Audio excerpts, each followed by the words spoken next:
Ok, entonces, nos corresponde hablar hoy en nuestra 10ª sesión, el inicio de la parte final de nuestro curso, que serían los derechos reales sobre la cosa ajena.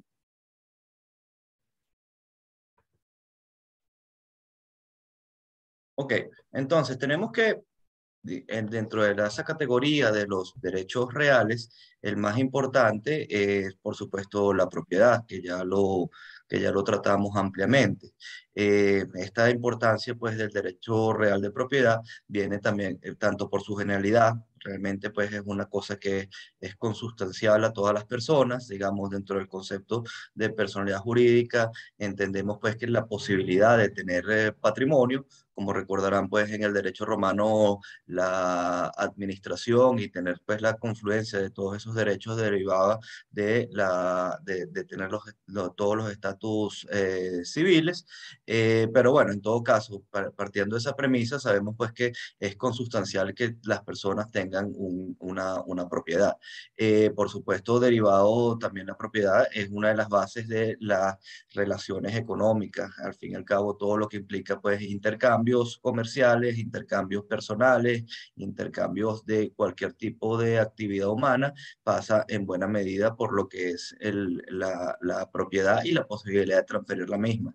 Y podemos inclusive ir un poco más allá desde un punto de vista filosófico, entender pues que esa noción de que nosotros como seres humanos nos sentimos dueños, nos sentimos en capacidad de tomar decisiones sobre las cosas que tenemos a nuestro alrededor y que sentimos que son propias, o sea, esa noción de señorío es prácticamente consustancial a nuestra propia naturaleza, ¿no? Ahora bien, al margen pues de esa importancia que tiene la propiedad, ello, como bien sabemos, no implica que sea el único derecho subjetivo de naturaleza real, o sea, dentro de la característica o la categoría de los derechos reales que existen para los sujetos. Entonces, en este contexto tenemos pues que existe otra categoría, otros derechos reales que sin precisar una relación de dominio sobre la cosa o que exista pues una posibilidad de señorío completo como lo tiene la propiedad, implica que existen unas relaciones o unos derechos sobre sobre el bien o sobre la propiedad de otro. Y estos bienes tienen, y se considera que son derechos reales porque tienen como factor común un carácter absoluto, una probabilidad erga omnes de ese derecho subjetivo que tiene ese titular frente a los terceros e inclusive dentro de la esfera de ese propio derecho que tiene ese titular, inclusive frente al propietario. Por eso, pues, en derecho romano, pues, la construcción que se hizo de esto se le denomina de forma genérica el iure in re aliena, o sea, los derechos reales sobre la cosa ajena. Bueno, realmente sobre esta categoría de derechos tiene, digamos, no solo una importancia histórica en el estudio del derecho romano, sino que prácticamente en las instituciones jurídicas concretas de derecho contemporáneo, pues la noción de esos derechos reales sobre la cosa ajena todavía persiste. Las instituciones romanas que existen al respecto se aplican en la actualidad todavía en buena medida, forman parte de nuestro derecho positivo y en algunos casos con muy pocas modificaciones. Conceptualmente siguen siendo las mismas y la regulación específica a veces tiene muy pocas modificaciones. Por supuesto, determinadas pues desarrollo, adaptaciones, etcétera, pero en el fondo sigue siendo algo es en esencia lo mismo. Entonces, es una de las unidades bien importantes de este curso porque les ayuda también, pues como muchas otras de las cosas que hemos visto aquí, en los cursos de Derecho Civil. Concretamente en el Derecho Civil 2, pues, el derecho que justamente trata sobre bienes y derechos reales. Ok, hecha esta introducción, vamos a pasar a la clasificación dentro del contexto del derecho romano y concretamente pues, los que vemos en este curso o que analizamos más en concreto en este curso serían en esa clasificación de los derechos sobre la cosa ajena. Tenemos en primer lugar a las servidumbres, que en este caso serían las servidumbres prediales, y que pueden tener una subclasificación que venía establecida en el derecho romano, siendo una de las tal vez más comunes, entre servidumbres urbanas y servidumbres rústicas. Después vamos a ver unos derechos en la clase de hoy, que son el derecho de usufructo, el derecho de uso y el derecho de habitación, que en estas tres, en su contexto, pueden ser también conocidas como las servidumbres personales, en contraposición a las primeras de las que hablamos, que son las servidumbres prediales o reales. Los otros derechos sobre la cosa ajena que vemos en este curso serían la enfiteusis, la superficie y una subclasificación que la llamamos los derechos reales de garantía, en lo que estarían el contrato de fiducia, el contrato de Pignus, que les anticipo que en el fondo Pignus es lo que actualmente conocemos como prenda, y la hipoteca. Bien, como les digo, pues hoy vamos a tratar la parte de las servidumbres prediales y estas llamadas servidumbres personales. Ok, en primer contexto, la relación entre el derecho de propiedad y las servidumbres prediales. Como sabemos, hemos dicho que los atributos del derecho de propiedad, y lo cual estaba íncito en la noción del derecho romano sobre la institución de propiedad, sin embargo, pues se utilizaron esos atributos como definición del derecho de propiedad fue en momentos posteriores, pero en todo caso, y a los efectos pues de entender claramente esto, sabemos pues que hablamos de que la propiedad incluye el derecho de usar el bien, el derecho de gozar del bien, que es obtener los beneficios que puedan derivar del mismo, y también el disponer del bien. En el sentido, pues, de disponer, también se le habla de abusar de la cosa. En este entendido, tenemos todos los actos que pueden ser definitorios de la misma, o sea, enajenarla a un tercero, destruirla, efectuar, usarla hasta consumirla, una serie de cosas. Entonces, en contraposición a eso, ¿qué vendrían siendo las servidumbres prediales? En las servidumbres prediales existe un derecho a usar la cosa, en algunos casos gozar, o sea, obtener los beneficios, los rendimientos que ella pueda tener, pero en forma específica y limitada, y implica necesariamente que es sobre una cosa ajena, no sobre la cosa propia, como es en la propiedad. Y el jus abutendi, el derecho de abusar, el derecho de disponer, no existe para el titular de esa servidumbre predial. Bien, ¿alguna pregunta hasta aquí? Entonces, las servidumbres prediales pudiéramos conceptualizarlas en que es una relación jurídica que se crea entre dos o más inmuebles. Fíjense que aquí el punto, digamos, el foco está creado sobre la cosa y no sobre las personas. Entonces, donde uno de estos inmuebles, que se denomina pues usualmente predio dominante, tiene un derecho real constituido a su favor. ¿Y en qué consiste este derecho real? En una prestación que está llamado a cumplir o a tolerar el otro inmueble, que se llama pues el predio sirviente. Por supuesto, como les digo, aunque esto tiene un foco digamos, en las cosas, pues en los bienes en específico, evidentemente los bienes por sí mismos no cumplen prestaciones, lo que significa pues que el titular que tenga en un momento dado, el titular de la propiedad sobre estos inmuebles, llámese el dominante, llámese el sirviente, está en esa relación jurídica obligado por la sola condición de ser justamente el titular de la propiedad del bien que se trata. Entonces, cuando hablamos de predio, en algunos casos podemos utilizar la terminología de fondo, debemos entender que esto implica pues un terreno, una finca, una casa, una edificación, etcétera, o sea, un bien inmueble por su naturaleza. Entonces, ahí les grafico pues un poco cómo sería, digamos, la relación. Pues tienes un predio dominante, tienes un predio sirviente y una relación entre ellos que implica una prestación que está en beneficio del predio dominante. Si lo queremos ver de otra forma, implica que existe un derecho subjetivo que deriva justamente de ser el titular de la propiedad del derecho dominante.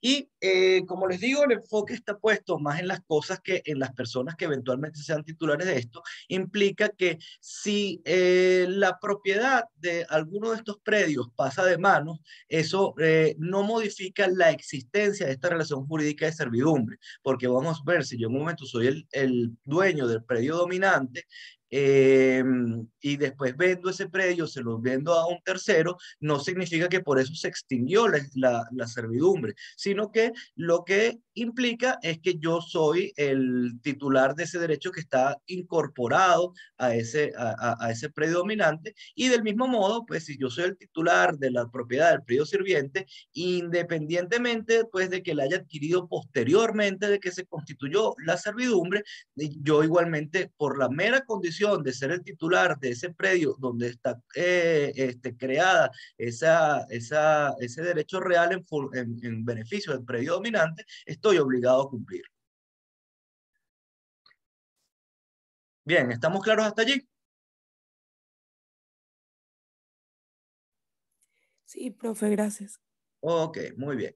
Entonces, ¿cuáles serían los principios generales que aplican para este tipo de relación jurídica? Estamos hablando pues de las servidumbres prediales.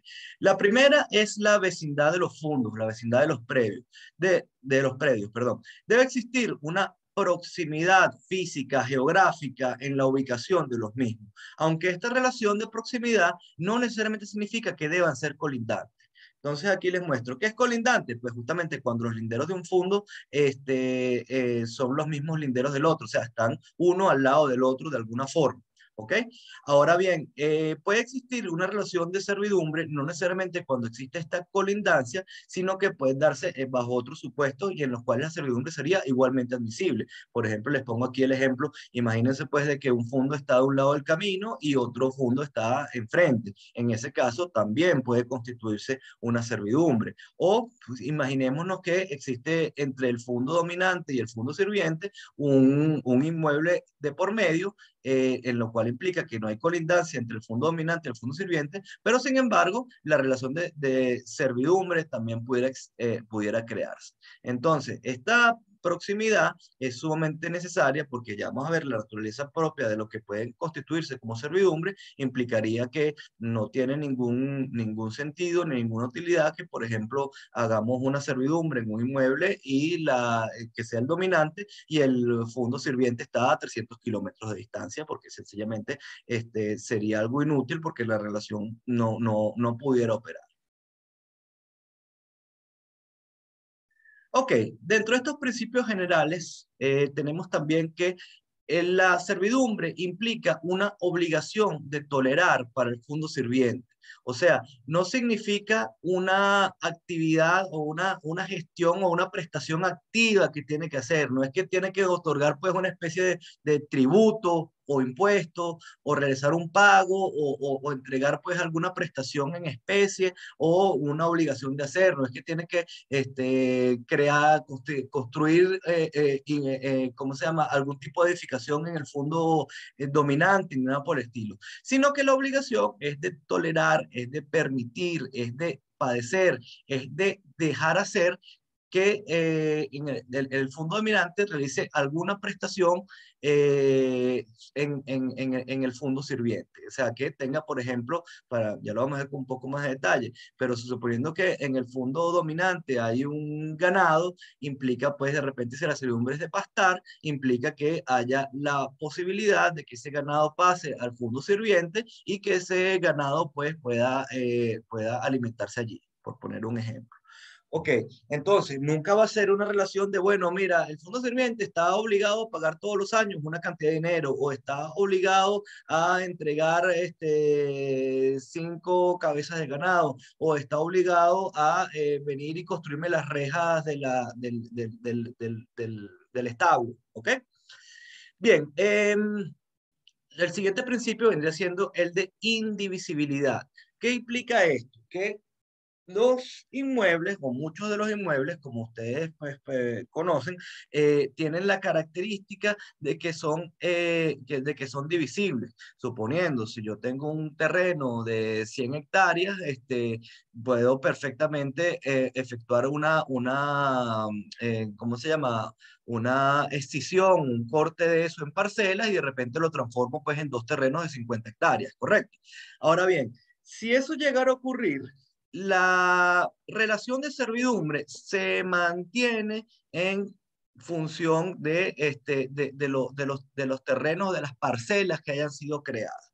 Entonces aquí les pongo un gráfico, del lado izquierdo tenemos pues la relación original pues entre un fondo dominante y un fondo sirviente, pero imaginemos que ese fondo sirviente por alguna razón jurídica realiza una partición, una división del mismo, y entonces tendríamos que sigue existiendo un fondo dominante y tiene una relación de servidumbre a la que está obligado tanto el fondo sirviente, que ahorita lo llamaremos el fondo sirviente 1, como la tendría también el fondo sirviente 2. Imaginémonos al revés, el terreno, el inmueble que se divide es el del fondo dominante, el del predio dominante. Entonces, entraría o se crearían dos predios dominantes, los cuales tienen una relación se mantiene la relación de servidumbre sobre ese predio sirviente. O imaginemos inclusive más allá, imaginemos que ambos fondos por el camino se dividen, tanto el sirviente como el dominante. Entonces, en principio, todos los inmuebles derivados de esas divisiones mantendrían pues conceptualmente y pragmáticamente entonces la relación que tengan en esa servidumbre, bien sea como dominante, bien sea como sirviente. ¿Ok? Entonces, el cuarto principio implica que la servidumbre es inherente al predio sirviente e inmutable para el predio dominante. ¿Ok? La, Esto lo que supone es que la servidumbre no puede extinguirse o modificarse por voluntad de uno solo de los propietarios de los predios. Entonces, y además que la servidumbre persiste a pesar del cambio de propietario, como ya lo habíamos dicho. Adicionalmente, también implica que la servidumbre tampoco es enajenable. O sea, si existe pues un derecho que está constituido en función del fondo dominante, yo no pudiera escindir, no pudiera separar ese derecho y transmitírselo a un tercero. Es consustancial a el inmueble donde está constituida la servidumbre, si bien sea en carácter de dominante, bien sea de carácter sirviente. Entonces, en lo que respecta al punto de vista del fondo sirviente o del predio sirviente, la relación, el derecho, la obligación de tolerar esa servidumbre es inherente a la propiedad del mismo, independientemente de quién sea el titular. Y, por supuesto, no tiene ninguna capacidad para limitarla, menoscabarla, disminuirla o extinguirla por su mera voluntad. Y desde el punto de vista del predio dominante, también. Entonces, la servidumbre no la podría modificar, hacerla más gravosa, más difícil de cumplir, aumentarle las características o las prestaciones que están dadas, y adicionalmente a eso se entiende pues que es un derecho que es consustancial, que está, digamos, en la propia esfera del derecho de propiedad en específico sobre ese fondo dominante. ¿Estamos claros?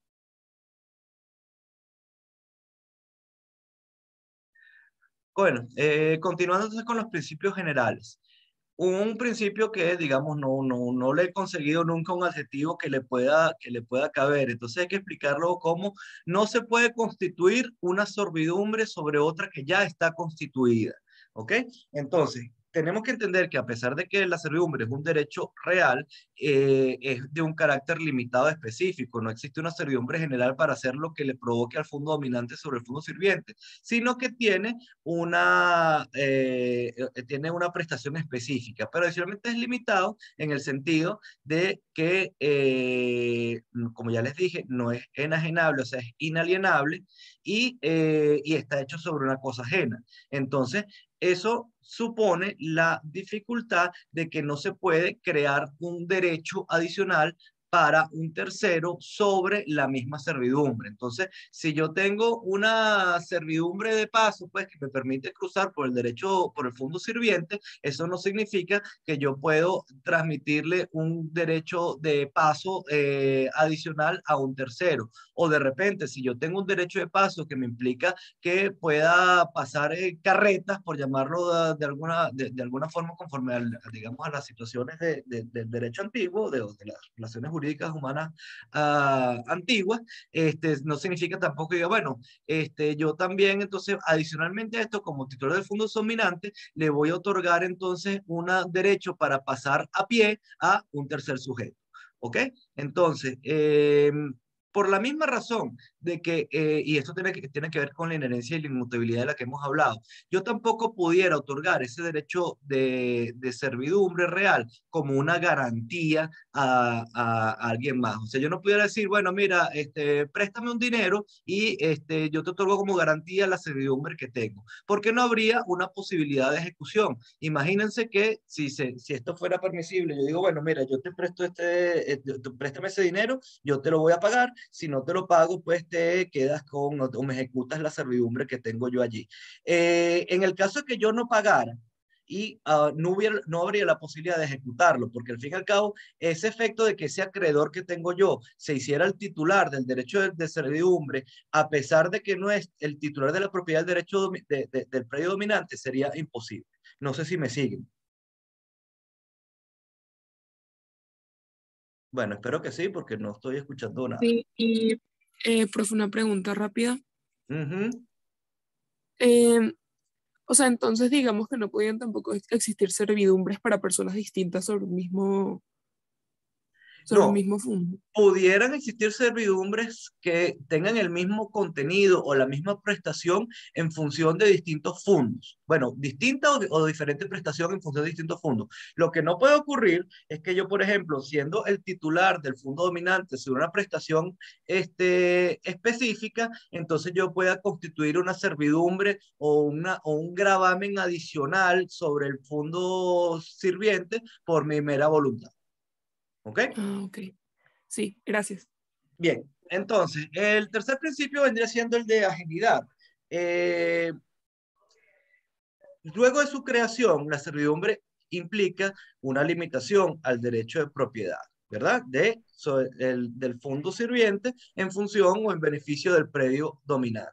Entonces, necesariamente, aunque esto pudiera iniciarse cuando se constituye la servidumbre, pudiera ser que lo está haciendo un mismo titular que sea de ambos terrenos. Vamos a suponer, o sea, yo soy el titular del terreno A y del terreno B, y entonces en un momento constituyo la servidumbre, pero después de ese momento, una vez que la servidumbre está creada, se entiende que para que la misma opere, tiene que existir unos diferentes dueños de cada uno de los predios. ¿Ok?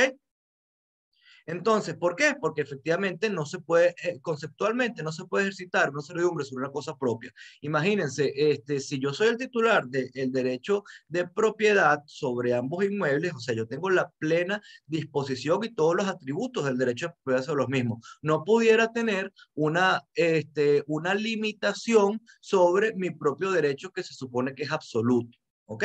Entonces, es consustancial para que pueda existir una servidumbre de que la servidumbre o la prestación que tiene en beneficio el predio dominante sea sobre un terreno, sobre un inmueble, sobre un predio que sea propiedad de otra persona. ¿Ok? Entonces, ¿qué es lo que ocurre? Esto tiene relación pues con una forma de extinción de la servidumbre que vamos a ver después. Vamos a suponer que existe una servidumbre entre ese predio A, que es el dominante, y ese predio B, que es el sirviente. ¿Qué ocurre? Como hemos dicho, el principio general es que si el propietario del terreno A lo vende a otra persona, igualito pues ese nuevo dueño va a tener los mismos derechos porque es inmutable pues la servidumbre, es inherente a esa relación de los predios. Pero ¿qué ocurre si por algún evento posterior, después de crear la servidumbre, la misma persona se hace dueño de ambos terrenos.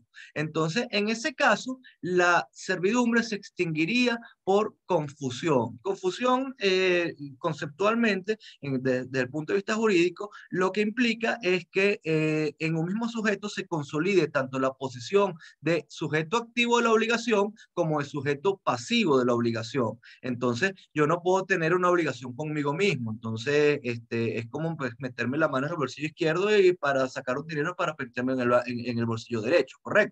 Entonces, en estos casos, y tan es de aplicación el principio de agilidad, de que la servidumbre tiene que ser sobre el derecho, sobre el bien de otro, que si se llega a consolidar la propiedad de ambos predios en la misma persona, se extingue la servidumbre por confusión.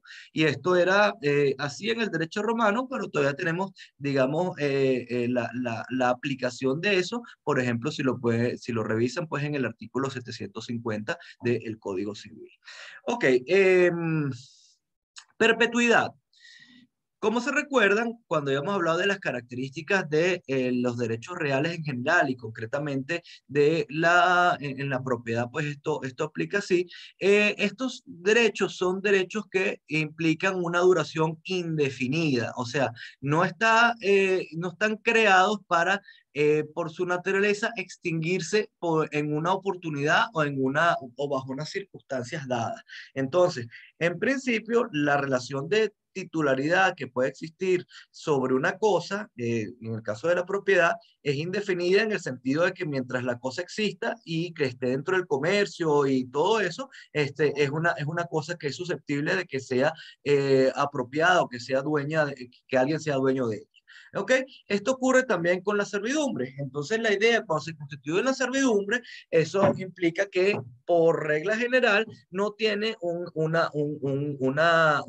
propósito inmediato o limitado en el tiempo, sino que es una relación que se crea en función del largo plazo. Ojo, este principio de perpetuidad no implica que dentro de la autonomía de la voluntad, dentro de la posibilidad, en cuando es admisible, pues que los sujetos establezcan los parámetros de los negocios que crean, que no pudiera crearse una servidumbre por tiempo determinado. Entonces, bien pudiera ser que la servidumbre dure 20 años o dure 50 años, o bueno, si se pone bajo una condición hasta que dure el próximo terremoto o algo por el estilo, ¿no? Entonces, si bien en principio la noción es que no son derechos que están predeterminados a extinguirse, nada obsta para que por la voluntad de las partes, cuando la misma es admisible, se creen pues estas servidumbres de forma limitada en el tiempo. El octavo principio vendría siendo el de utilidad. Entonces, la servidumbre tiene que cumplir un propósito claro, que sea útil en función de ese predio dominante, que el el menoscabo de la relación o de los derechos, de los atributos de la propiedad que sufre el fondo sirviente tenga algún propósito útil, o sea, que no sea netamente algo que grava la propiedad, que perjudica la propiedad, pero que no tiene ningún sentido ni ningún propósito o ningún beneficio para el fondo sirviente. ¿Ok? Entonces, yo no podría constituir una servidumbre, por ejemplo, para decir, bueno, mira, la servidumbre es para que nunca puedas cultivar en ese terreno. O la servidumbre es que, bueno, apenas crezca un árbol ahí, yo voy a prenderle fuego. ¿Ok? Entonces, esa clase de cosas. Entonces, la idea, pues, está creado esto en función, sobre todo, pues, imaginémonos esto, originalmente, pues, en una economía agropecuaria, es justamente más o menos cosas como el hecho, bueno, es un derecho para que el ganado pueda pasar por ahí, o para, pues, cruzar el terreno para llegar a otro sitio de una forma más fácil, o para aprovechar, pues, el agua que corre en ese terreno y no en el otro, esa clase de cosas. Ok, y relacionado con esto de la utilidad o de no causar un daño sin ningún tipo de legitimación o una limitación al derecho de propiedad sin ningún tipo de justificación, tenemos también con el principio de que la servidumbre tiene que ser empleada con el menor perjuicio posible para el fondo sirviente. Entonces, ¿qué significa eso? Por ejemplo, si la servidumbre es una servidumbre de paso, pues que se permite transitar a los, digamos, a los titulares o a, los, a las personas que hacen vida pues, en el fondo dominante, sí que puedan transitar por el fondo sirviente. Eso no significa, por ejemplo, que si hay una forma de pasar sin pisar los cultivos, se pase pisando los cultivos, por ejemplo. Entonces, el ejercicio de la servidumbre siempre tiene que ser respetando o ponderando pues esa utilidad por la cual se creó esa relación jurídica, pero al mismo tiempo, si existen diversas formas de hacerlo, utilizar la que sea de menor perjuicio para el fondo sirviente. Bien, ¿estamos claros hasta allí? Sí, profe. Muy bien. Entonces vamos a ver unas clasificaciones. Realmente vamos a ver una sola que, digamos, conceptualmente es una de las más básicas y las más claras que hizo el derecho romano, que sería entre servidumbres rústicas y urbanas. Ojo, en el derecho romano también se conocieron pues algunas otras, como si la servidumbre era aparente o no aparente, y en el derecho contemporáneo todavía existe pues esa clasificación de si son discontinuas o no continuas, y esto tiene pues algún nivel de detalle, pero que realmente, digamos, a nivel de la profundidad de este curso, creo que no es tan necesario. Entonces, nos vamos a enfocar únicamente en la distinción entre servidumbres rústicas y urbanas, que nos permite más o menos ver cuál era en la práctica pues el propósito de algunas de estas servidumbres. ¿Ok? Les digo pues que la división entre rústicas y urbanas no tiene mayores diferencias prácticas porque la categoría como tal no implicaba algunas diferencias de consecuencias jurídicas ni nada por el estilo. Más bien, digamos, la división tiene que ver un poco más que ver en cuanto a la finalidad o el propósito que tenía la servidumbre que se constituye. Ya que en las fincas o en las servidumbres rústicas, perdón, son normalmente tendientes al aprovechamiento económico o al mejor aprovechamiento económico del fondo dominante, y para eso se constituye la servidumbre sobre el fondo sirviente. Mientras que en las servidumbres urbanas normalmente son no tanto por un tema de un aprovechamiento económico, sino para darle un mayor beneficio, una ventaja o una comodidad a una determinada edificación. Entonces vamos a verlo viendo un poco en específico cuáles serían algunas servidumbres rústicas y cuáles serían las servidumbres urbanas, lo entendemos. Primero, servidumbres rústicas, derecho de paso.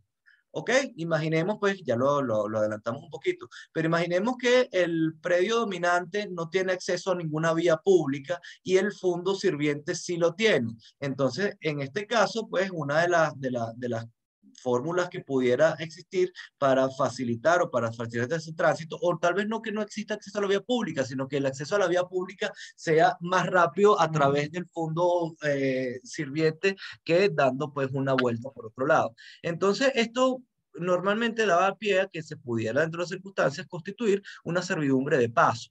Y esta podía tener unas diferentes categorías dependiendo al paso que estaba habilitado o permitido conforme a la servidumbre. Se llamaba íter si lo que estaba habilitado era un paso a pie o a caballo.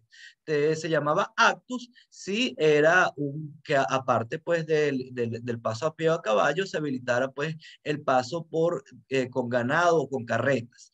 Y vía se llamaba pues un camino que se entendiera que era ya como, por decirlo así, una carretera, pues un camino más amplio, y por supuesto implicaba la posibilidad de tránsito pues de las dos formas anteriores. Ok, ¿qué otra servidumbre rústica? En general, pues había unas que eran de acueducto.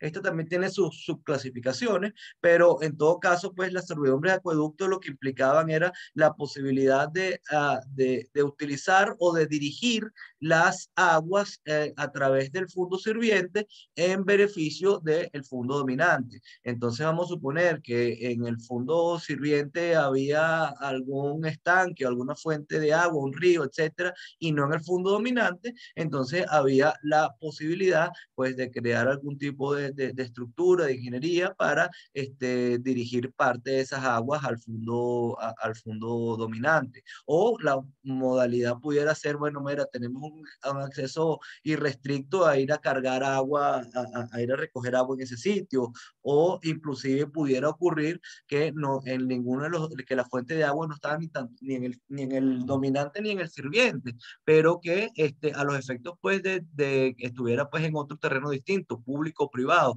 pero que fuera necesario para hacer llegar esa agua al fondo dominante, que se hiciera pues algún tipo de ingeniería por el fondo sirviente.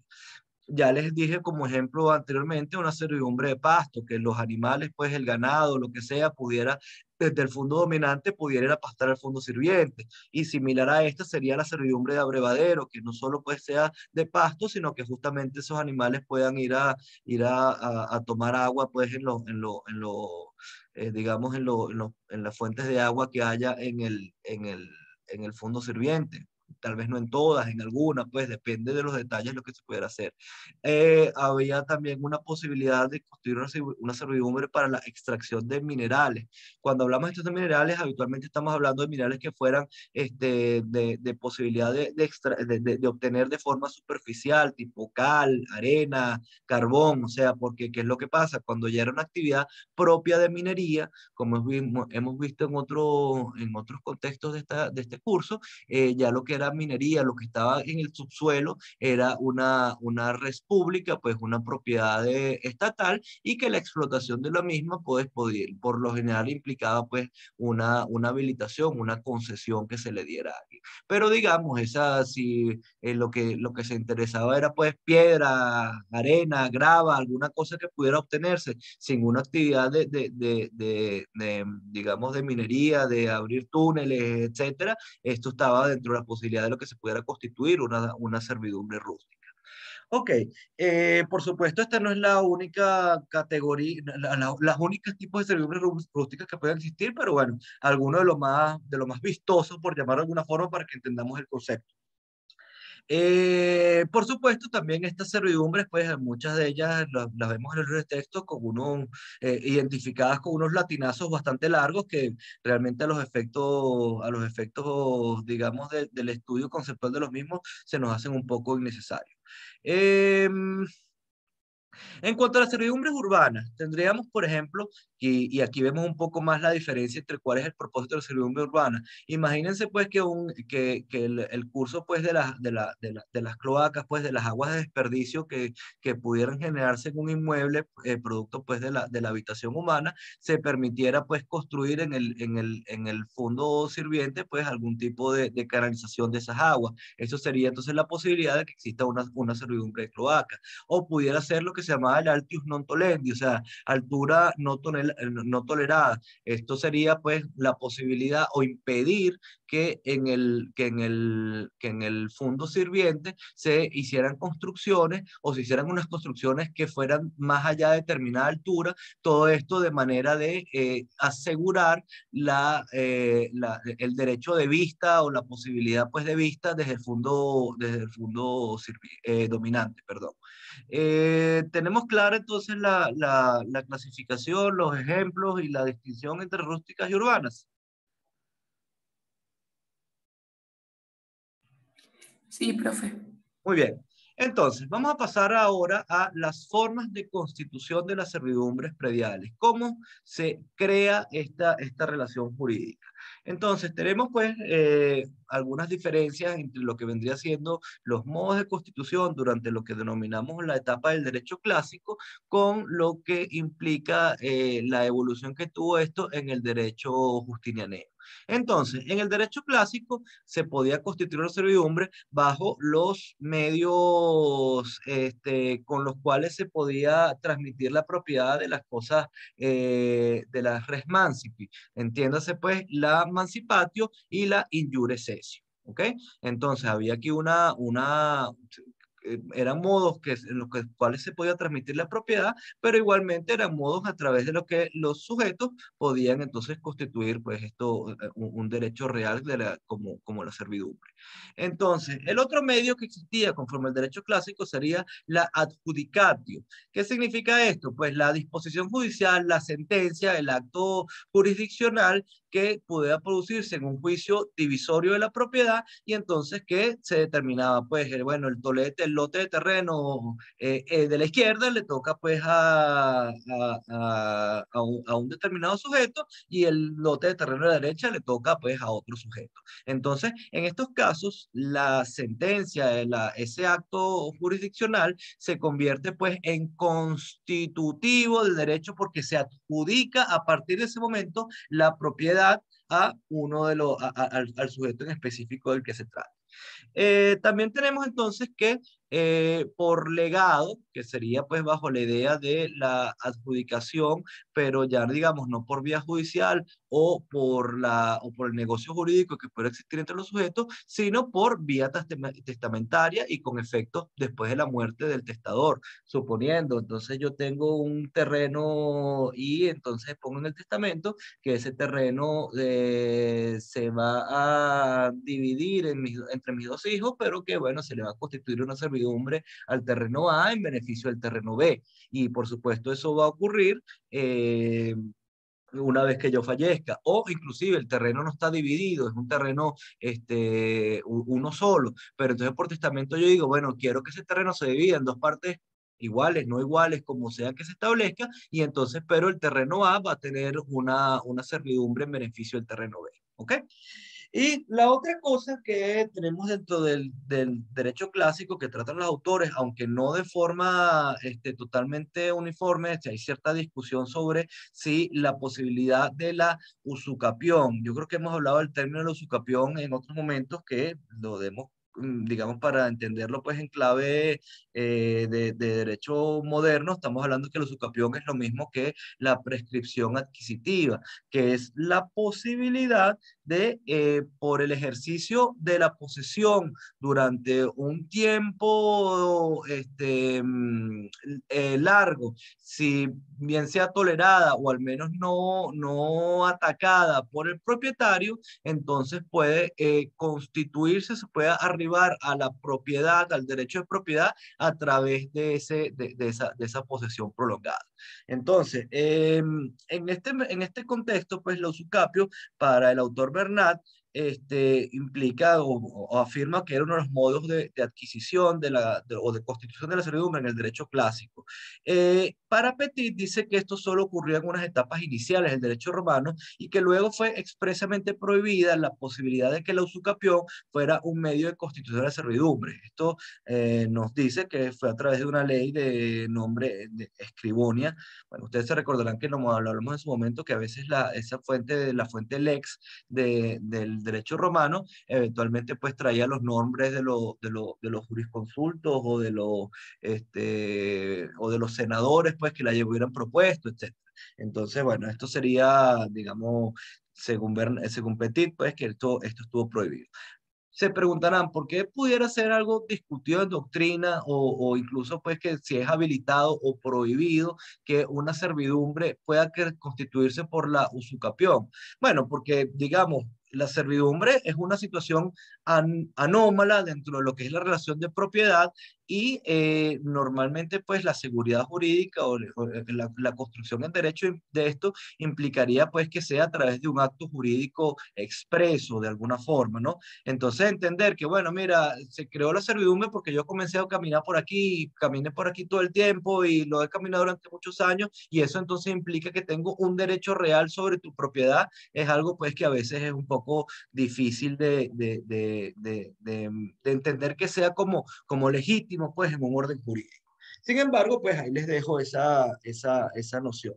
En lo que respecta pues al derecho ya más de finales de la época romana, en el derecho justinianeo, tenemos que los medios de constitución de las servidumbres habían mutado un poco, entonces hablamos de que se podía hacer conforme a la pactio et stipulatio. Básicamente esto lo que implica es la posibilidad de que por voluntad de las partes, o sea, en un negocio jurídico, se pudiera entonces, por supuesto, por voluntad de las partes, entre los titulares de ese derecho de propiedad del fondo sirviente y del fondo dominante, pudiera constituirse pues la servidumbre o lo que estoy llamando aquí la creación convencional de las obligaciones, o también pues vía el negocio jurídico mortis causa que vendría siendo el testamento. Como ya les dije, esto vendría siendo lo mismo que hablamos anteriormente, que sería el legado, pero en el derecho justinianeo conceptualmente está unido en una sola noción que sería la de pactos y estipulaciones. En el derecho justinianeo, por supuesto, la vía judicial del adjudicatio seguía existiendo.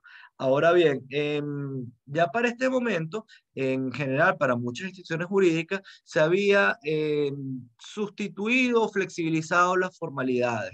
Entonces, también para este momento, conforme al derecho en los tiempos de Justiniano, también había la posibilidad de la creación de la servidumbre o el reconocimiento de la servidumbre a través de lo que se llama la deductio, que palabras más, palabras menos, es equivalente a lo que hemos visto, a la transmisión de la propiedad por traditio, pues, o sea, una creación del acto jurídico sin mayores formalidades y que, bueno, por el consentimiento legítimamente manifestado de los sujetos, podía entonces crearse, pues, esta limitación. Otra forma, pues, que reconoce el derecho justinianeo es la paciencia, o sea, la posibilidad que tenía ese titular del fondo sirviente, el cual, digamos, no le molestaba o tenía como intención final que se creara la servidumbre y entonces permitir tolerar que fuera realizándose, pues, ejecutándose la servidumbre, sin, por lo pues, justamente sin crear ningún tipo de oposición, sino justamente permitiéndola, sin lugar a dudas, y eso entonces eventualmente daba lugar a un derecho que vendría siendo el de la prescripción o esa usucapión de la que hemos venido hablando, que también técnicamente la llamamos la prescripción adquisitiva. Entonces, la diferencia entre la paciencia y la prescripción sería, bueno, por supuesto opera que la creación del derecho real implica pues el uso o la ejecución de la servidumbre por un lapso de tiempo. Lo que pasa es que la diferencia sería un poco más de voluntarismo. En la paciencia, el titular del predio sirviente está claro con la situación y espera que, o sea, su intención es que por el paso del tiempo se constituya el derecho. En la prescripción, a veces puede ocurrir que el titular de ese derecho de propiedad no es que esté tolerando activamente, o no es que tuviera la intención de tolerar activamente eso, sino que por el propio ejercicio de la servidumbre, sin que hubiera pues algún tipo de afirmación del derecho o de prohibición de esa actividad por parte del titular pues, de la propiedad, entonces es que se configuraba la prescripción. No sé si me entienden la diferencia, la estamos captando, o si me estoy explicando bien. Espero que sí. Sí, profe. Bien. Ok, entonces ya hablamos de las formas de creación de las servidumbres reales, vamos a hablar de sus formas de extinción. Entonces, el primer modo sería por renuncia. Entonces, el titular de propiedad del predio dominante, en el cual está creado el beneficio de la prestación que está planteada en esa servidumbre, por supuesto, pudiera renunciar a ella como una manifestación del derecho que tiene a disponer dentro de su propiedad. ¿Ok? Entonces, esto no atenta contra el principio de inmutabilidad que ya vimos, porque la inmutabilidad lo que implica es que el titular del predio dominante no puede hacerle más gravosa, no puede hacerle más difícil o más, o a extender de alguna forma el contenido de la servidumbre. Pero no, nada implica, pues, en que pueda renunciar, perdonar, extinguir por su propia voluntad en carácter de beneficiario de la servidumbre la existencia de la misma. ¿Ok? ¿Qué otra forma de extinción? por destrucción de la cosa. Si alguno de los predios queda destruido, o ambos quedan destruidos, o de alguna forma queda imposibilitada la continuación de la servidumbre de forma permanente, siempre que sea por causa distinta a la voluntad de los propietarios, o sea, por causa ajena a la voluntad, llámese caso fortuito, llámese fuerza mayor, etcétera, entonces la servidumbre queda extinguida. Imaginémonos, por ejemplo, que fuera una servidumbre de acueducto y resulta que el río se secó. Evidentemente, pues se extinguió la servidumbre porque no hay forma de que siga ocurriendo. Entonces, esto tiene una relación con el principio de utilidad del que ya hablamos. Por confusión, como ya anticipamos cuando estábamos hablando de agilidad, si la propiedad de ambos predios se consolida en un mismo propietario, la servidumbre se extingue. Ya hablamos por condición resolutoria, como dijimos, en principio las servidumbres están constituidas a perpetuidad, pero aquellas que están constituidas bajo un plazo, un tiempo determinado o una condición resolutoria determinada, entonces el vencimiento de ese plazo, la verificación de esa condición, hace que se extinga pues la servidumbre como estaba llamada a extinguirse en función de la voluntad que la creó. Y otra forma de extinción sería el no uso. Cuando el predominante no utiliza la servidumbre durante un plazo establecido por la ley, entonces que estaba establecido por ley, ese no uso implica pues que se extinga, que se finalice el derecho de servidumbre. Esto sería un supuesto particular de lo que llamamos la prescripción extintiva. Recuerden que la prescripción tiene dos facetas: la prescripción adquisitiva, que es esa posibilidad de adquirir por usucapión, por la posesión prolongada en el tiempo, pero la prescripción instintiva significa pues el tiempo hábil o útil que le concede el derecho o sea, el derecho objetivo a la posibilidad de ejercer un derecho subjetivo. ¿Ok? Digamos, de una forma o de accionar para proteger pues ese derecho subjetivo. ¿Ok? Entonces, el no uso tiene también relación, evidentemente, con el principio de utilidad de la servidumbre y con el principio del menor perjuicio posible, porque, digamos, no tiene sentido que haya una situación anómala o una limitación de la propiedad, de la totalidad de los atributos del derecho de propiedad en el fondo sirviente, cuando eso no está cumpliendo ninguna utilidad para nadie, o cuando la sola limitación del derecho pudiera implicar pues un perjuicio para el fondo sirviente. Bien, continuamos. ¿Cuáles son las acciones judiciales que pudieran existir en el contexto pues, de esta relación jurídica de servidumbre? El titular de la servidumbre, pues el titular del predio dominante, tiene un derecho en los casos en que el titular del predio sirviente no reconoce la servidumbre, no la está respetando o la está vulnerando, y esa acción, pues, lo que tiende a, o bien a que se reconozca judicialmente, o que se le obligue a reconocer judicialmente la existencia de servidumbre, o que se le obligue, pues, a permitir pacíficamente la ejecución de la servidumbre, es lo que originalmente en el derecho clásico se le llamaba la vindicatio servitudis. Esto tuvo una cierta variación terminológica en el derecho justiniano porque se le comenzó a conocer como actio confesoria. Bueno, realmente no es que no sé que la vindicatio servitudis se convirtió terminológicamente en actio confesoria, sino que la actio confesoria recogió la posibilidad del ejercicio en general del reconocimiento o la protección de estos derechos reales sobre la cosa ajena. Entonces, como vamos a ver después, la actio confesoria no solo aplicaba pues en materia de servidumbre real, sino también en materia de servidumbre, de servidumbres personales, etcétera, y se conocía pues que de una forma como era un género ya y no una especie, en la cual era la posibilidad de hacer reconocer a otro sujeto la existencia de un derecho que el demandante tiene. En todo caso, pues el contenido de esta acción, llamémosla vindicatio servitudes, llamémosla acción confesoria, en este contexto es una acción que funciona de una forma análoga, similar a la acción reivindicatoria, o sea, esa reivindicatio que ya vimos que protege al derecho de propiedad, y pues, digamos, con los detalles de eso, pues me remito a la clase donde tratamos el tema. ¿Ok? Ahora bien, por supuesto, esta relación de servidumbre genera intereses o genera, digamos, derechos o eventuales derechos para ambas partes. Entonces, por ejemplo, el propietario del fondo sirviente o del presunto fondo sirviente al que se le opone que existe una servidumbre que grava, a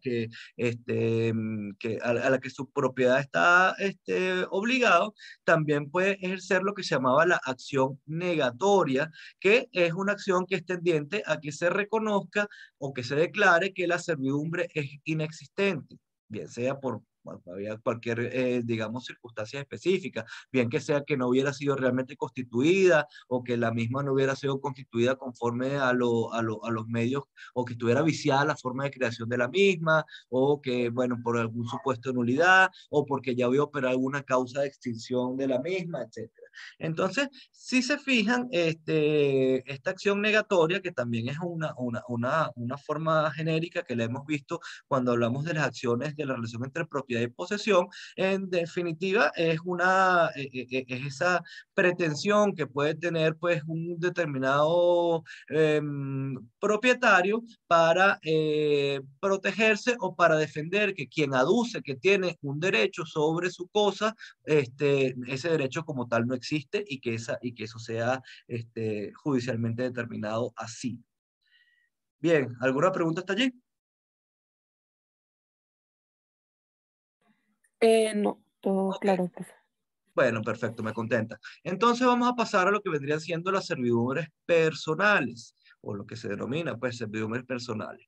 Entonces, ¿cuál es la diferencia de ideas sobre esto? Sabemos, pues, que ya que las servidumbres prediales suponen una relación jurídica entre los predios, más inclusive que el foco está puesto en ese concepto de los predios, más que en el concepto de los eventuales propietarios o titulares de los derechos de propiedad sobre los mismos.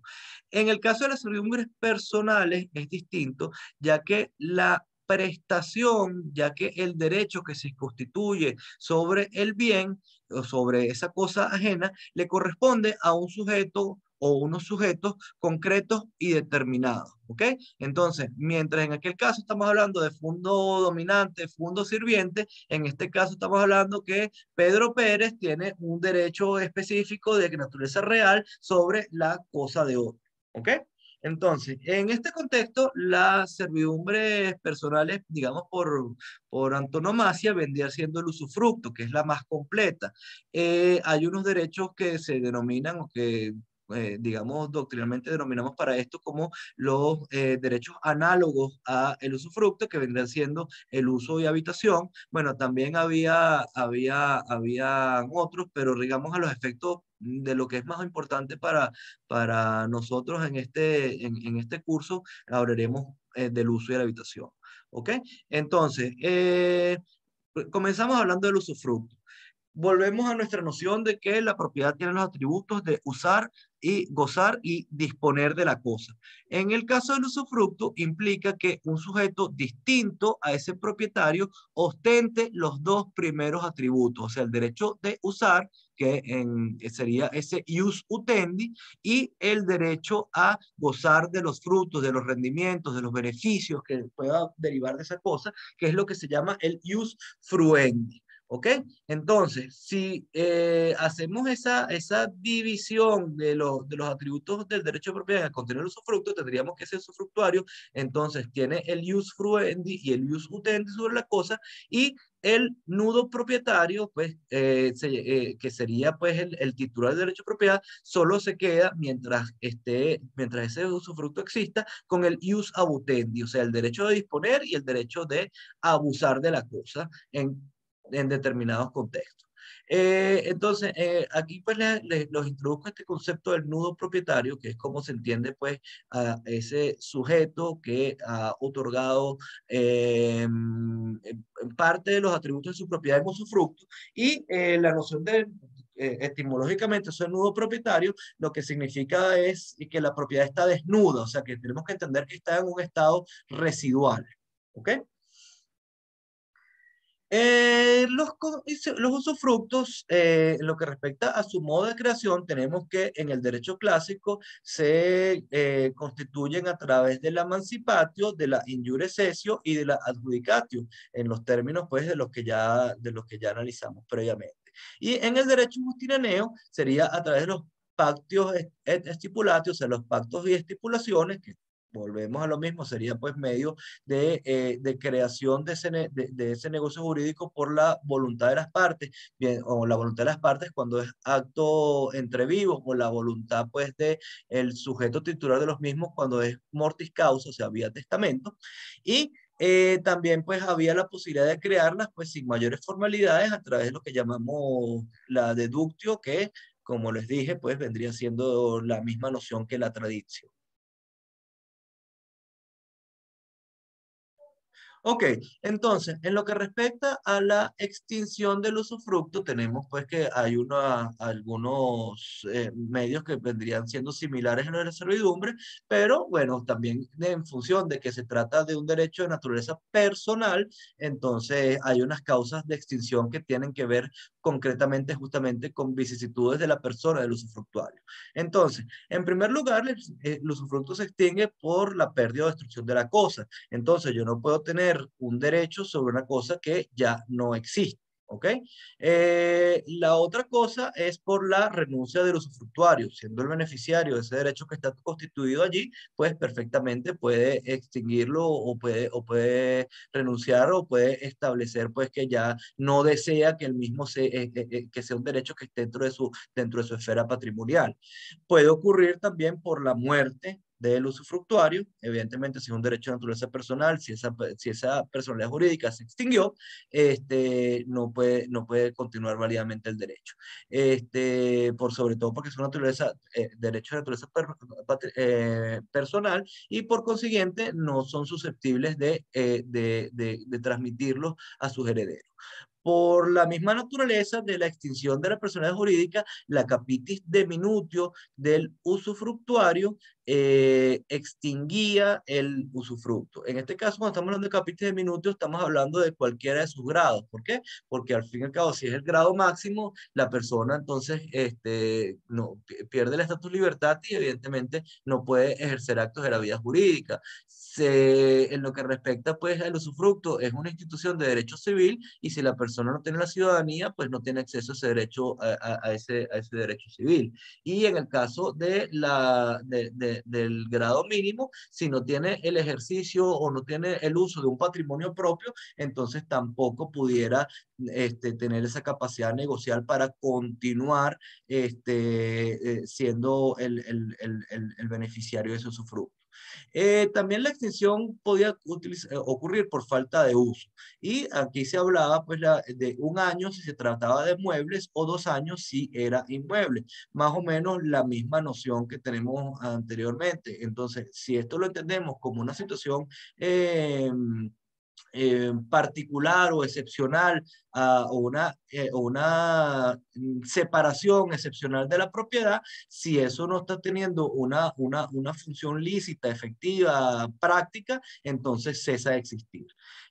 También pues pudiera ocurrir por confusión, evidentemente si la propiedad se consolida en cabeza del usufructuario, este tiene pues todos los atributos en su propio patrimonio y cesa de existir esta división entre usufructuario y propietario. En cuanto al cumplimiento del plazo, siendo un derecho, nuevamente decimos, de naturaleza personal, como regla general, el usufructo era vitalicio, o sea, duraba toda la vida del usufructuario, pero podía constituirse, pues, por voluntad de las partes, por unos tiempos, unos usufructos con una limitación temporal.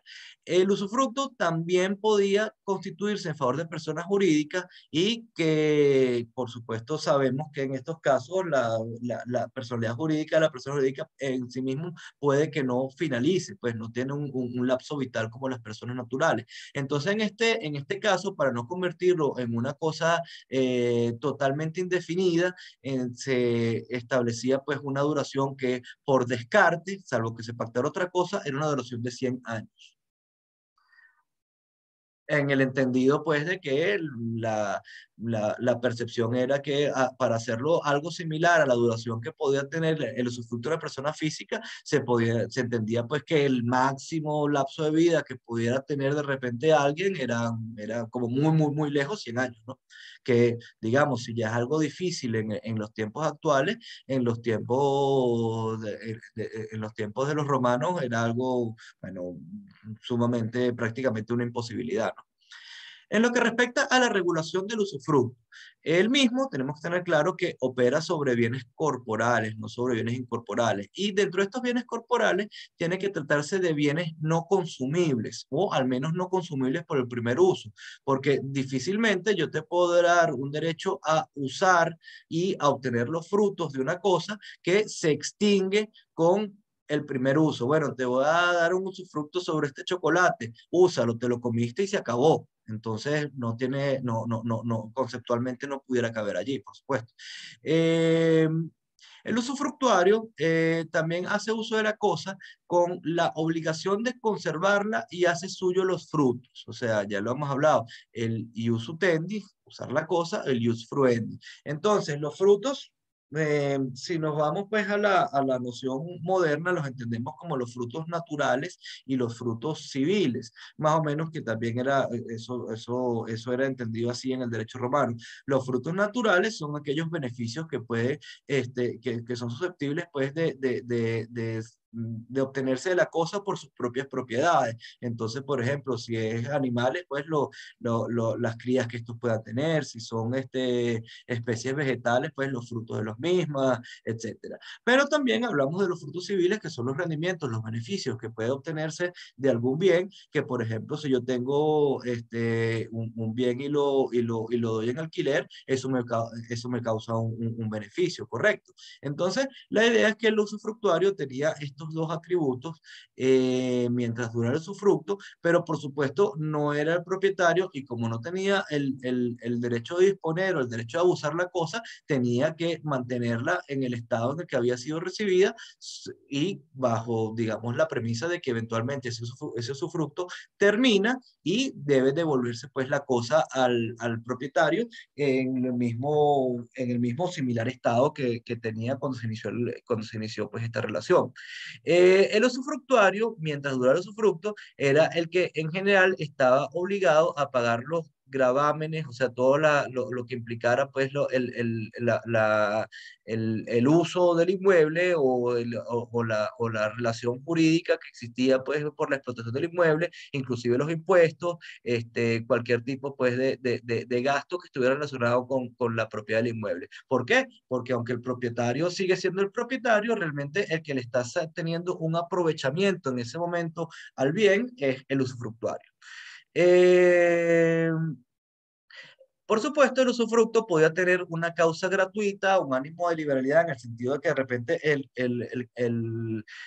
propietario, el nuevo propietario, el creador del usufructo, le otorga el usufructo al usufructuario, valga el trabalenguas, a los efectos de, bueno, que quería dárselo como regalo, o de quería darle algún beneficio, o podía ser suponiendo que sea que el dueño es el padre y se lo otorga al hijo para que, bueno, para que aproveche ese bien, etcétera. Sin embargo, pues aparte de esta causa gratuita, podemos entender también que tenía en algunos casos tenía una utilidad o un interés oneroso.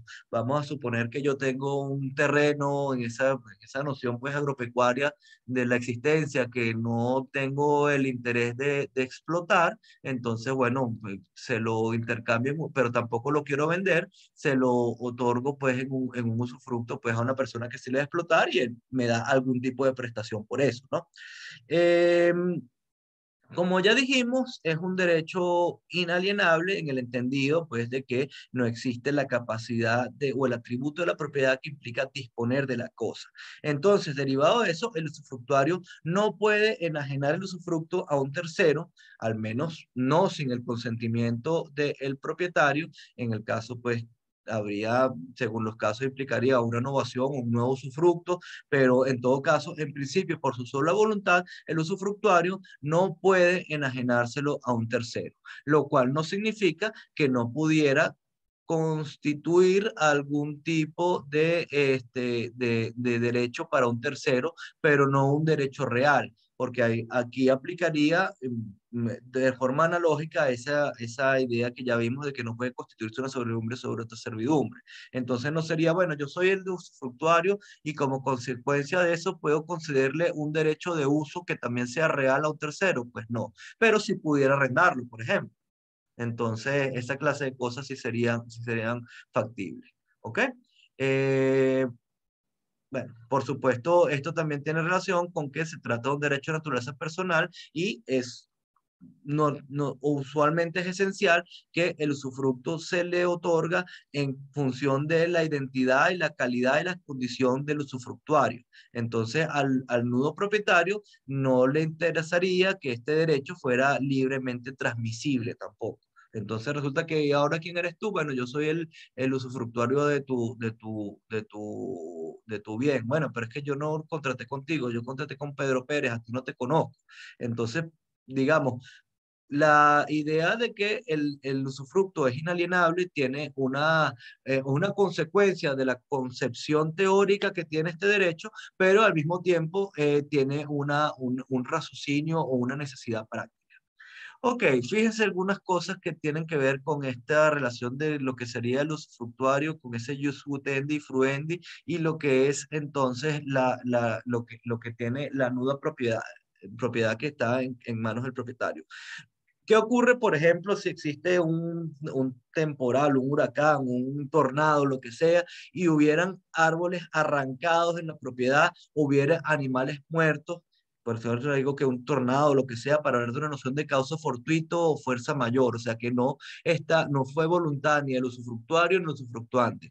En esos casos, pues, el resto, pues, la madera de esos árboles arrancados o esos animales muertos, conceptualmente esa propiedad o el derecho sobre eso le corresponde al propietario. ¿Por qué? Porque esas cosas no es ni el uso normal de la cosa, ni son frutos de la cosa, ¿ok? Fruto es que, bueno, que la vaca tenga un ternero, pero que la vaca se muera en una inundación, por ejemplo, o que le cayó un rayo encima, no es un fruto de la cosa. Eh, También, por ejemplo, los utensilios de trabajo, todo lo que pudiéramos llamar que son inmuebles por destinación, que están puestos a los efectos de poder cumplir la actividad económica del bien o mejorar su utilidad o lo que sea. Entonces, estos conceptualmente son inmuebles por su destinación, no serían tampoco frutos y por consiguiente no se los puede apropiar el usufructuario. Ok. Por supuesto, cuando estos daños o abusos de la cosa ocurrieran por parte del usufructuario, entonces esto generaba pues que estos daños no fueran producto de un caso fortuito, fuerza mayor, sino que eran imputables al usufructuario, bien sea porque actuó voluntariamente, bien sea por la negligencia o la imprudencia, en general la noción de culpa de la que fuera responsable. Evidentemente pues el propietario tenía acción contra él por esos daños y perjuicios que se causaran. Si la cosa era hurtada o robada, que estaba justamente en posesión del usufructuario, entonces la responsabilidad de eso pudiera recaer en el usufructuario, o sea, le daba derecho a una posibilidad al propietario para reclamar sobre lo mismo. Y en lo que respecta pues a las acciones, bueno, que pudiera tener el usufructuario, tenemos entonces la vindicatio usufructuaria, que es muy similar a la acción de la que hablamos anteriormente y que después fue englobada en ese concepto marco que sería la acción confesoria. Ok, para terminar por el día de hoy vamos a hablar de los conceptos de uso y habitación, que como ya les anticipé son derechos análogos al usufructo, lo cual significa que su regulación jurídica es similar a la del usufructo, salvo en algunos supuestos que constituya su especialidad. Entonces, este derecho de uso lo que implica es que lo transmitido únicamente es el ius utendi y no el ius fruendi.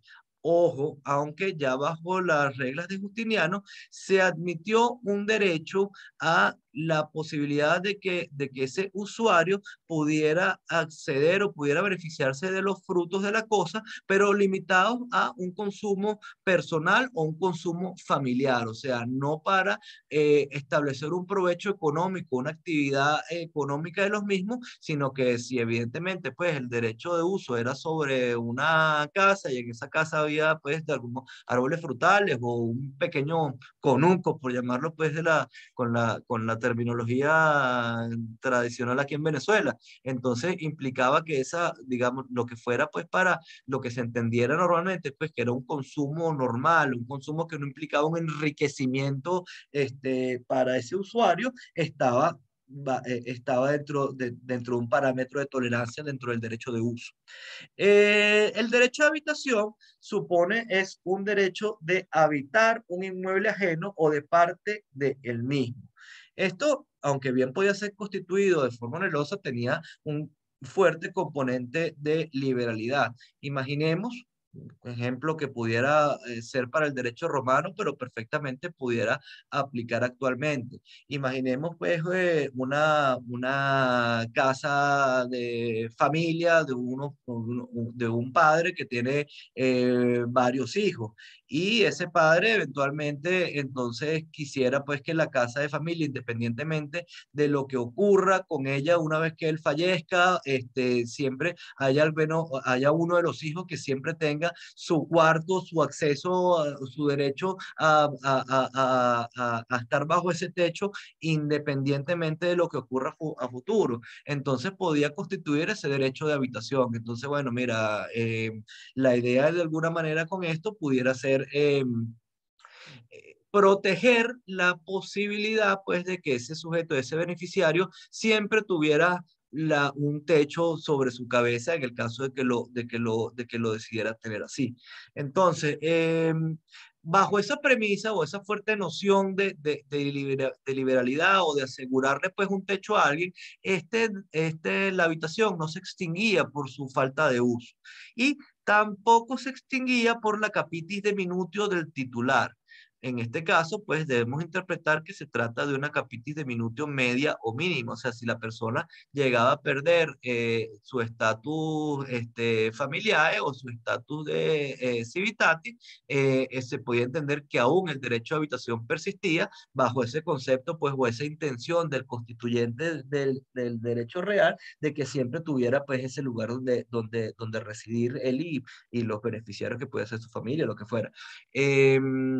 Entonces, yo no creo, aunque los textos no lo especifican así, yo no creo que el derecho a habitación conceptualmente sobreviviera a una capitis de minutio máxima, porque al fin y al cabo, un sujeto que se convierte en esclavo termina en cabeza o bajo la dirección de otro sujeto, y lo cual implica pues que no tendría la posibilidad de, primero, de elegir dónde vivir, y segundo, pues no tendría la posibilidad jurídica de que se le reconociera como titular de ese derecho.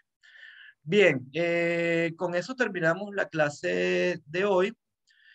No sé si queda pues alguna pregunta, alguna cosa que valga la pena aclarar.